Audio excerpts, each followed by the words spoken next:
Bienvenidos y bienvenidas un día más a Voces del Cambio, un podcast de Talento para el Futuro en colaboración con el Ministerio de Trabajo y Economía Social.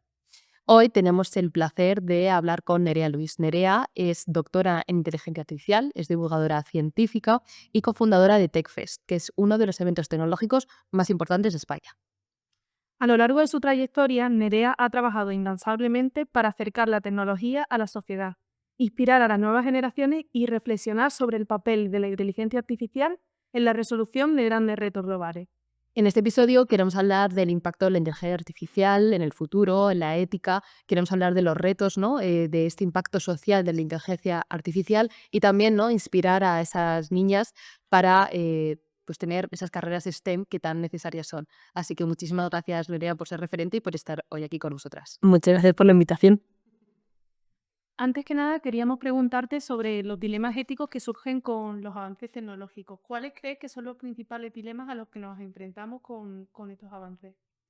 Bueno, en concreto, a ver, siempre ha habido, ¿no? En cualquier avance tecnológico siempre hay como una parte positiva y luego aparecen todos estos retos que hay que solventar o intentar mitigar en la medida de lo posible. En el caso de la inteligencia artificial, es verdad que ahora mismo nos encontramos en un punto donde la misma disciplina, digamos, tiene esas luces y sombras según cómo intentes orientar el problema, pero sí que es verdad que a nivel de grandes retos, uno que ya lleva dando muchos años, muchos titulares, ¿no? Tiene que ver con los sesgos, con la amplificación, digamos, de los mismos sesgos, cuando sobre todo ponemos la inteligencia artificial, pues yo digo como muy de cara al público, ¿no? Muy de cara al ciudadano, a las personas.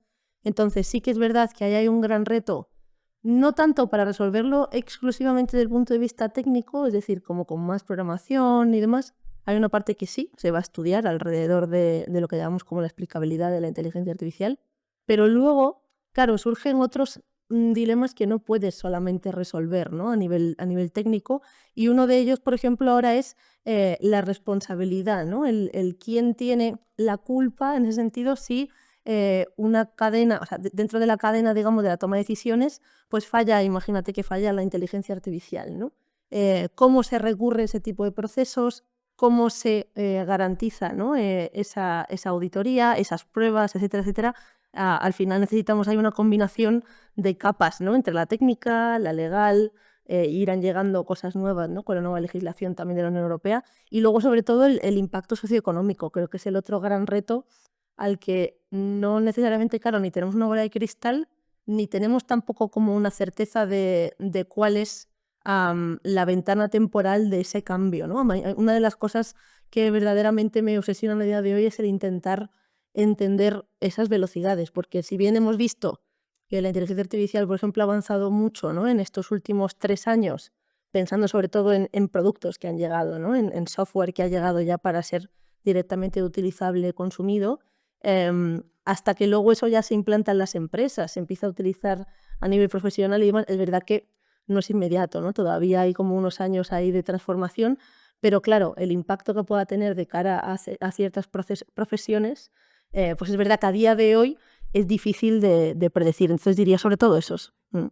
Has dicho que no tienes una bola de cristal y que es complicado predecir, pero si tú tuvieras que decir o dónde investigarías tú más, dónde podrías hacer foco, ¿cuál crees que o qué área crees de la inteligencia artificial deberíamos prestar más atención porque va a tener un gran impacto de aquí a 10 años? Teniendo en cuenta que lo que digamos hoy, igual dentro de un año ya no aplica, ¿no? Pero A ver, seguramente, quiero decir, el impacto, ¿no? de lo que llamamos a día de hoy a generativa, es decir, en todos estos productos que han ido saliendo con los que interactuamos a través de nuestro propio lenguaje y que nos ayudan, ¿no? A generar contenido, pero también a extraer información, claramente para mí es como la palanca de transformación, porque se ha conseguido, por un lado, abaratar el coste de poner en marcha una solución de ese estilo, y por otro lado que sea lo suficientemente flexible como para que ya no dependas tanto de tener como un equipo técnico súper experto en el área de inteligencia artificial, ¿no?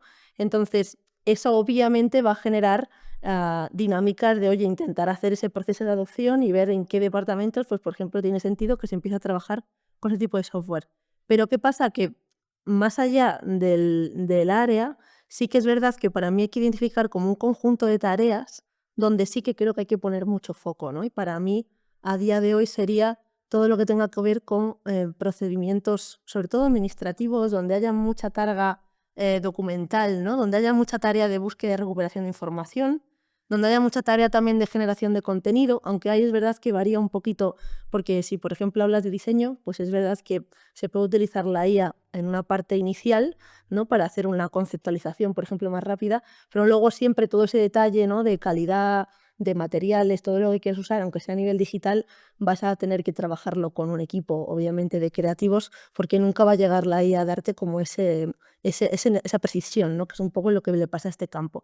Pero ¿qué pasa? Que luego te vas a otros sitios y dices, bueno, no necesariamente procesamiento de documentos, si te vas a la propia conversación, pues todo lo que tenga que ver con algo donde se pueda meter o clonación de voz o algún tipo de traducción automática, también tiene muchas papeletas como para ser digamos, un tipo de tarea que no es que vaya a desaparecer el humano de ahí, ¿no? Pero claramente su rol seguramente tienda a desplazarse de esa tarea inicial, que es hacer él o ella toda esa traducción o esa interpretación, ¿no? Entonces, para mí ese sí que es el foco, ¿no? El intentar adelantarse un poco a esas tendencias que ya se están viendo y que son bastante claras, y sobre todo el hacer ese ejercicio de capacitación y de adopción, digamos, de gestión del cambio con todas estas empresas, porque sí que es verdad que creo que de ahí se sentarán también las buenas prácticas, claro, que no sea todo esto como la jungla, ¿no? De repente. O sea, Y más allá de los dilemas éticos y en este caso pues el aspecto negativo que puede tener la inteligencia artificial, ¿cómo crees que puede contribuir a mejorar la sociedad? Un poco los grandes retos que tenemos en la sociedad. pues fíjate, yo soy bastante defensora de que la inteligencia artificial va a traer bastantes más oportunidades y cosas positivas, ¿no? Que negativas. Me parece un poco casi como compararla con Internet, ¿no? Que en su día, ¿no? Se decía que si de repente con Internet ibas a saber hacer bombas en casa, bueno, se dijo de todo en su día. Y a día de hoy, sin embargo, ha sido una herramienta que, por ejemplo, una de las cosas que ha facilitado es la accesibilidad a la información, ¿no? Entonces, la inteligencia artificial tiene un gran potencial hacia hacer la información ya no ni siquiera más accesible, sino también más trazable. Creo que eso también se van a beneficiar muchísimas empresas, pero también la administración pública, si pensamos en la cantidad de procedimientos que hay, en la cantidad de conocimiento que al final está en un conjunto de cabezas que llevan muchos años trabajando en el mismo sitio, por ejemplo, ¿no? Pues el cómo se encuentra esa información, hacer consultas que a día de hoy nos resultan complejas, como por ejemplo cuántas veces hemos hecho una propuesta sobre una temática concreta o cuántas veces, no sé, pues un conjunto de personas con unas determinadas habilidades ha llevado a cabo este proyecto en una empresa o en la administración. Es decir, ese tipo de consultas a día de hoy lleva muchísimo tiempo llevarlas a cabo y resolverlas, y con inteligencia artificial va a ser mucho más sencillo llegar a ese punto de obtener esa información, pues igual en vez de que te lleve 3 días, pues igual te lleva media hora, ¿no? Entonces, son obviamente para cada caso. Pero sí que es verdad que ahí hay un poder también si pensamos desde el punto de vista de esa transparencia, ¿no? El cómo la inteligencia artificial de repente te puede ayudar a identificar, oye, desajustes que tengas, falta de control también en algunos procedimientos. Y luego, por otro lado, creo que no nos tenemos que olvidar de una capacidad muy transformadora de la IA, que es que, claro, es capaz de engullir, ¿no? y procesar tal cantidad de datos que a nivel humano, es decir, nuestro cerebro por sí solo es inviable que sea capaz como de hacer todo ese tipo de análisis, ¿no? Entonces, todo lo que tenga que ver con, por ejemplo, estudiar cómo se han resuelto, pues a nivel, por ejemplo, judicial, ¿no? Cómo se han resuelto ciertos autos en el pasado, simplemente a nivel de análisis, no estoy hablando a nivel de toma de decisiones, tema de historiales clínicos, cómo se han pautado ciertos medicamentos, cómo se han tratado ciertas, digamos, enfermedades. Claro, la capacidad de análisis que tenemos ahora, o sea, con la inteligencia artificial va a ser mucho mayor. Entonces, eso también va a acelerar mucha investigación y sobre todo eso, el acercar, ¿no? Esa información al ciudadano o al usuario cuando la necesite. Creo que en ese aspecto va a haber cambios muy positivos. Y en la parte de voz, por ejemplo, que ahora es una de las grandes tendencias de cara a 2025, se está hablando también de cómo puede transformar el tener cada vez voces sintéticas que se parecen más a las humanas y que también, digamos, son más fáciles de generar. Luego tienes también esa contrapartida, pues para todas las personas que, por ejemplo, tienen algún tipo de discapacidad del habla, claro, de repente les está dando también un nuevo nivel de autonomía, ¿no? Entonces, veremos muchos cambios por ahí que creo que van a ser bastante, bastante positivos. Me gusta mucho que contestes la parte positiva, ¿no? Que muchas no inteligencia dirían, pues como que todo el mundo va a lo negativo, ¿no? Sobre todo el tema de política no suele ser la parte positiva, ¿no? Los CEOs de la parte de accesibilidad que es tan importante, ¿no? Porque al fin y al cabo aquí lo que estamos hablando es de la economía social, ¿no? Y de esa parte de la economía que tiene ese impacto positivo y nos encantaría que todas las empresas lo tuvieran, ¿no? Entonces, queríamos preguntar también con respecto a más la parte divulgativa, ¿no? Que desarrollas, porque no solo eres un coco increíble, ya lo estamos viendo con la capacidad que tienes de explicarnos, sino también de divulgar con el TechFest, ¿no? Te queríamos preguntar cuál ha sido el impacto, cómo ves, ¿no? El impacto que tiene esta parte más divulgativa en espacios como el TechFest para inspirar solo a niñas y a mujeres, ¿no? Sino a más gente a dedicarse a carreras STEM, porque al fin y al cabo todo lo que estás hablando, para que acabe sucediendo necesitamos a más personas, ¿no? Que se involucren en ello. 100%. De hecho, yo una de las causas por las que empecé a divulgar sobre inteligencia artificial, no fue como la causa directa, pero sí indirecta, fue TechFest. Cuando lo montamos en su día, de hecho, fíjate que, bueno, lo conté alguna vez, pero lo cofundamos desde la delegación de estudiantes de la Carlos III, realmente. Lo que pasa es que éramos casi todos en ese momento, el grupillo éramos de informática, ¿no? Y una de las cosas que nos pasaba es esta pregunta que te haces cuando vas a terminar la carrera. Éramos de las primeras generaciones de los nuevos grados de Bolonia y entonces había como mucha duda de, oye, pues, ¿a qué nos vamos a dedicar, no? Y era un momento en el que el mundo tecnológico tampoco estaba como cambiando tanto, pero sí que es verdad que ya existía como mucho abanico de opciones, ¿no? Por un lado tenías como la gran empresa, la consultoría, pero empezaba a emerger el momento startup, ¿no? Entonces, no lo conocíamos tampoco mucho. Empezaba también, ¿no? Estaba todo el mundo de la investigación con el tema también de la inteligencia artificial. Estoy hablando más o menos de 2013, 2014.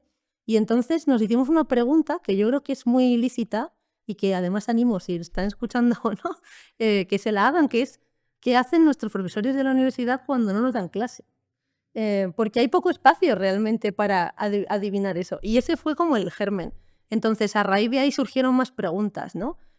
¿Cómo se hace un evento, ¿no? Y entonces nos planteamos hacer algo divulgativo porque veíamos que o bien te ibas a la clásica feria de empleo o bien esperabas que fueses alguien de una empresa que asiste a un evento para aprender sobre X tecnología. Y en informática sí que hay un movimiento muy fuerte, que es lo que llaman toda la comunidad open source o de software libre, que están como muy acostumbrados, ¿no? A compartir código, compartir aprendizajes. Entonces nos inspiramos un poco en todo eso y surgió TechFest como la idea de mezclar, usando la universidad, ¿no? Como excusa, que es al final como ese sitio donde vas a aprender, pues el que viniesen profesores, en ese momento, sobre todo muchos profesores de la universidad, a contarnos en qué investigaban, luego que viniesen empresas, también aprovechando la parte de patrocinios, y luego abrir directamente al público pues lo que llamamos el Call for Talks, ¿no? Como, digamos, una propuesta abierta de contenidos. Y fíjate, una de las cosas que ha funcionado muy bien es que al mantener ese tono divulgativo y cada vez abrir un poco más el abanico, ¿no? No solo que hablasen ingenieros o desarrolladores, claro, de repente como que mucha gente se siente bienvenida en un foro donde no necesariamente te sentirías igual bienvenido si estuvieses hablando solo del aspecto puramente técnico, ¿no? Y creo que el éxito de TechFest es ese, el que se ha sabido cómo transmitir, obviamente con los años, esto no se consigue el primer año ni el segundo, pero sí que es verdad que esa imagen ha ayudado mucho a tener, pues eso, del orden de 700, 800 charlas y que realmente luego puedes coger 80, ¿no? No te da para más.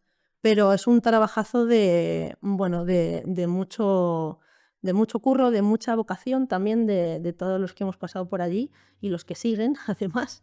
Y luego, sobre todo, del cómo no perder ese hilo de tendencia, ¿no? De decir, oye, la tecnología va a seguir cambiando, entonces queremos saber qué se va a hacer en tecnología con medicina, tecnología con arte, tecnología con, ¿no? Ciberseguridad, tal. Y vamos ahí como mezclando disciplinas y eso ha funcionado siempre muy bien para intentar llamar la atención de gente de otras áreas. De hecho, uno de los últimos años, el año pasado, ya se vio como, por ejemplo, empezaba a venir mucha más gente, fíjate, del campus de Getafe, esto se hace el de Leganés, el Lagars III, que es el campus de las ingenierías, y muchísima gente todavía en Getafe no conocía TechFest. estando en el mismo campus, ¿eh? Entonces, son cosas que suelen pasar y hay que romper un poco esas cámaras de eco, ¿no? Para intentar, de alguna forma, pues poder conversar sobre tecnología y sobre nuestro futuro, que al final es el que vamos a vivir. Y Nerea, a veces vemos que las carreras STEM no están, o sea, no son representativas de la sociedad y vemos que faltan mujeres y hay muchos colectivos que todavía no pueden acceder a este tipo de carreras. ¿Qué crees que deberíamos hacer para encontrar todo tipo de perfiles también en estas carreras STEM? Mm. Es un tema complicado. Yo he tenido mis idas y venidas, con este tema, porque claro, por un lado te genera impotencia, ¿no? Porque ves tanta oportunidad y sin embargo, como tan poca atracción, y tú, o sea, tú a nivel de individuo, ¿no? O individua, en mi caso, por mucho, ¿no? que intentes hacer divulgación, eventos, tal, luego está la sociedad, ¿no? Y creo que es un tema que a veces se nos olvida traer a la mesa en este tipo de acciones, sobre todo más allá, ¿no? Cuando traspasa el tema divulgativo. A mí sí que me parece que se ha hecho mucho y es una buena iniciativa, ¿no? Todo lo que se ha ido generando alrededor del 11 de febrero, con el Día de la Mujer, el Niño y la Ciencia, no sé, el 8M también surgen también muchos actos, pero luego está el resto del año, ¿no? Y yo soy fiel reivindicadora de eso.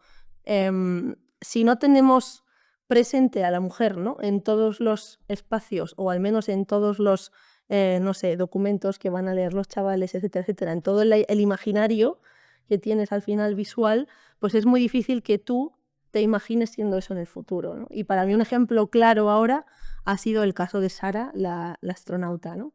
Y yo lo he vivido, que si yo he estado con ella en primera persona y he visto cómo las niñas y los niños de repente ven en ella como un referente de a quién parecerse en el futuro, ¿no?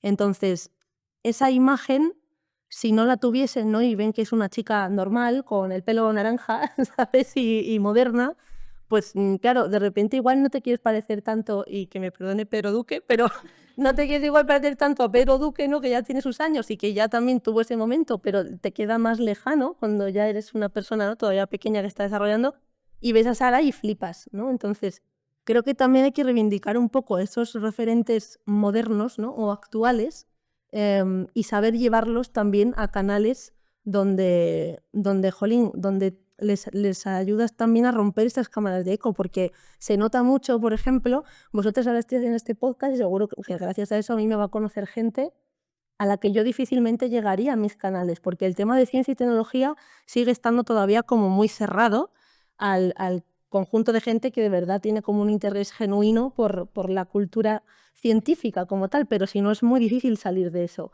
Pero de repente te llega, yo qué sé, estirando el chicle en su día cuando me invitó, y llegas a un montón de mujeres que dicen, ostras, si me hubiesen contado la tecnología de esta otra forma, pues igual sí me hubiera planteado, ¿no? que yo también soy parte de este mundo, ¿no? de la ingeniería y demás. Entonces, lo otro que iba a decir es que falta como ese cambio también de narrativas, y eso se consigue con el tiempo. Es muy difícil, porque si al final tú estás viendo todo el rato que para hacer una ingeniería, ¿no? pues te dicen que es un campo muy difícil, que te va a llevar muchos años, que vas a tener que estudiar mucho, que encima todos tus compañeros van a ser hombres, que parece que no, pero que esto va haciendo mella también, ¿no? El llevarlo tú sola, llevar toda esa mochila sin saber, ¿no? sin tener una red como tal, pues es verdad que, claro, si solo tienes como reflejo el que seas un Elon Musk, ¿no? o un Mark Zuckerberg, pues igual tú no eres ninguno de esos dos. Igual necesitas otro tipo de referentes. Entonces, creo que hay que cultivarlos. Creo que es verdad que somos pocas,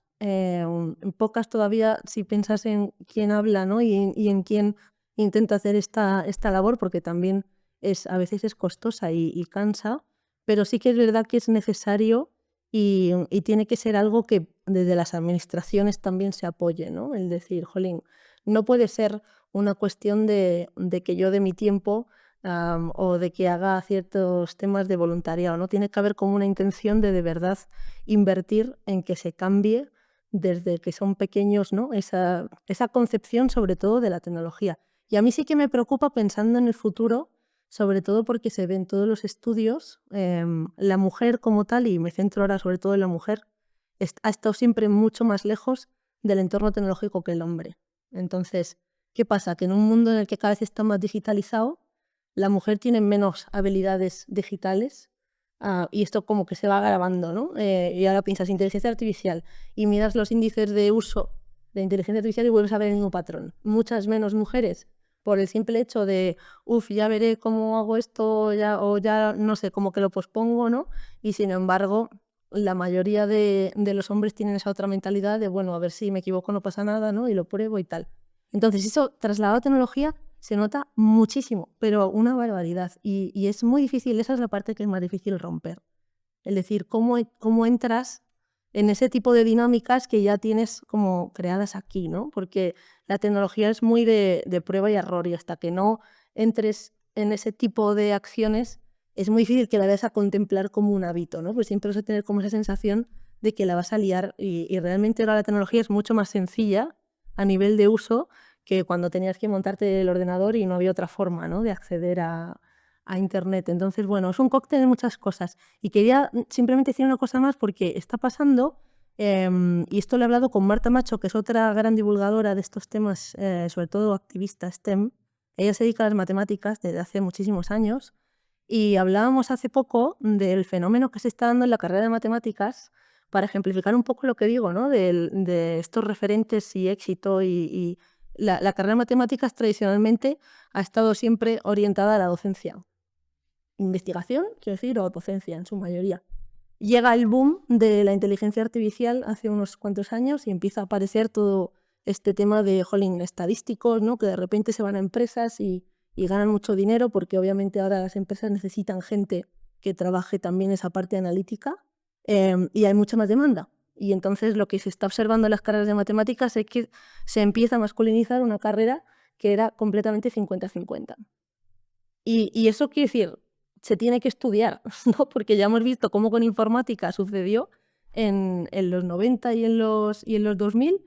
Y claro, y si no se frena, quiere decir, si se empieza a ver eso, pero tampoco se hace nada, pues aunque hagas la detección, tampoco estás trabajando en esa mitigación, ¿no? Entonces, hay que echar un ojo a todo ese tipo de estudios porque de verdad, no sé, luego el generar los accionarios yo entiendo que es difícil, pero está pasando. Quiero decir, y eso no, es una cosa que a veces dices, jolín, entonces ¿cómo va a cambiar, no? Entonces, bueno, ese es un poco mi análisis. Creo que seguir, o sea, quiero decir, si seguimos, es verdad que cada vez más encontraremos más mujeres, pero no creo que suceda de forma orgánica. Ese sería un poco como mi resumen. Efectivamente, lo que no se mide no existe, ¿no? Pero también, Mm. por mucho que se mida, hay que Claro, eso es, ese, eso ese es. paso porque si nos quedamos Mm. aquí y tenemos estudios muy bonitos, pero Sí, sí. que solo dan titulares, ¿no? Has hablado de una cosa muy importante y es de la narrativa, ¿no? Al final, claro, estamos hablando de referentes, Sara es una gran referente que ha abierto muchas puertas, ¿no? Pero yo, por ejemplo, ahora pienso que era una niña muy pequeña, ¿no? Y ya no va a ver a Sara de repente con 2 años, ¿no? También necesitamos otro tipo de narrativas, ¿no? Una ficción. ¿Cómo crees que la ficción puede igual ayudar a inspirar, ¿no? Igual desde más pequeños o no tampoco tan pequeños, porque igual también, ¿no? Es necesario Sí. ¿no? Soñar con esa ciencia ficción cuando tienes 28 años no hay ningún problema, ¿no? ¿Cómo crees que ayuda?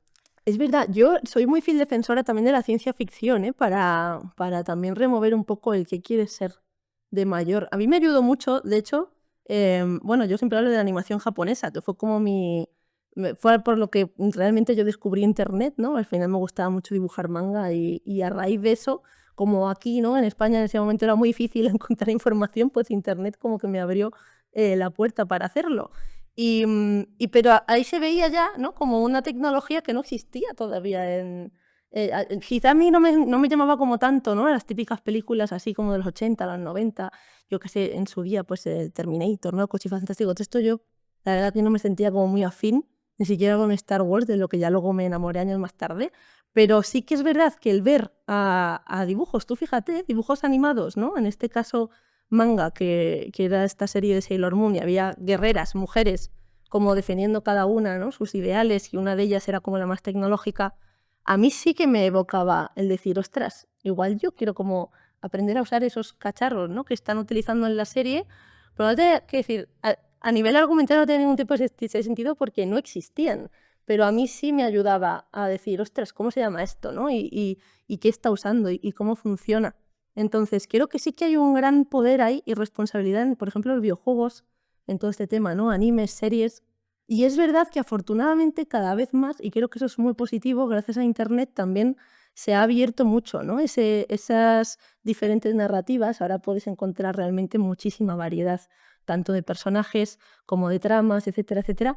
Entonces, sí que es verdad que esa parte hay que reivindicarla. Me gusta mucho también cómo Hollywood ha roto un poco con el prototipo este de chico friki, ¿no? Que le gustan los ordenadores. Afortunadamente eso ya ha cambiado bastante, pero el que no se nos olvide que es como muy fácil volver a lo mismo, ¿no? Y ser como, lo hablábamos hace poco también haciendo un análisis también de los animes y todo esto, que siempre es como en los animes, sobre todo los de chicos, ¿no? Siempre hay como una chica que es como la que se enamora del personaje principal, ¿no?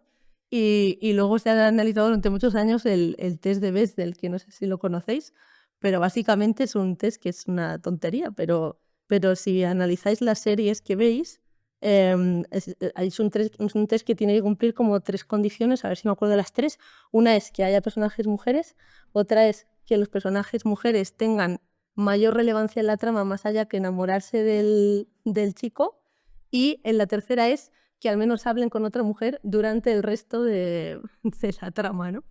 Y no hay tantas, no quiero decir, piensas que hay como muchísimas, pero no hay tantas. Entonces igual es como un buen, ¿sabes?, punto de partida el que al menos lo que vea tu niña cumpla con el test de Bechdel, un buen baseline. Pero me poco yo tampoco. Claro, estos son caracolillos, así que quitar cosas. Pero en algún momento, quiero decir, deberíamos un poco como exigir, ¿no? Que todo ese análisis se lleve también hay cineastas, ¿eh? Y hay directoras, sobre todo, que ponen ya en marcha este tipo de análisis en práctica, pero es verdad que no es tan conocido. Cuando piensas que es como algo ya que conoce mucha gente, realmente no. ¿Y alguna recomendación en este sentido? Pues a ver, hay de todo. Yo, la verdad que de anime y eso últimamente ando muy perdida, no sé qué es lo más nuevo que ha salido, pero a nivel de series, ya si pensamos en un público, pues eso, más adolescente o adulto, jolín, a mí desde, por ejemplo, cómo se planteó en su día, me gustó mucho la película de Ex Machina, cómo habla de todo este tema de inteligencia artificial pensando en el futuro. Me gusta el argumentario que hace. Creo que también otra de las películas que igual hay que revisitar, y eso que tampoco, quiero decir, puede estar más a favor o en contra, ¿eh? Pero la película de Her, por ejemplo, ahora creo que va a cobrar mucha relevancia con todos los cambios que va a haber en la inteligencia artificial y todo el auge de la voz. Y luego, sobre todo, a nivel de referentes, a ver, a mí me gusta mucho la película de Figuras Ocultas, que ya salió hace unos años, pero que me parece lo más en cuanto a reivindicar un poco ese pasado, ¿no? Pero contándolo desde cuando esas mujeres eran jóvenes y cambiaron ciertas cosas dentro de, en este caso, de la NASA. Y luego, no sé, luego hay, quiero decir, algunas... Me gusta también hay un documental que se llama Sesgo Codificado, donde se habla explícitamente, es decir, investigadoras del mundo de la inteligencia artificial hablan de todos estos temas de, oye, ¿por qué pues de repente un algoritmo no te identifica, no te reconoce? ¿Cómo se trabaja todo ese tema de sesgos? Creo que también está bien, ¿no?, el irte a esa parte de documental y intentar escuchar esas otras historias simplemente para conocer eso, otras referentes. Creo que más o menos con esas ya tenéis para empezar. Exacto.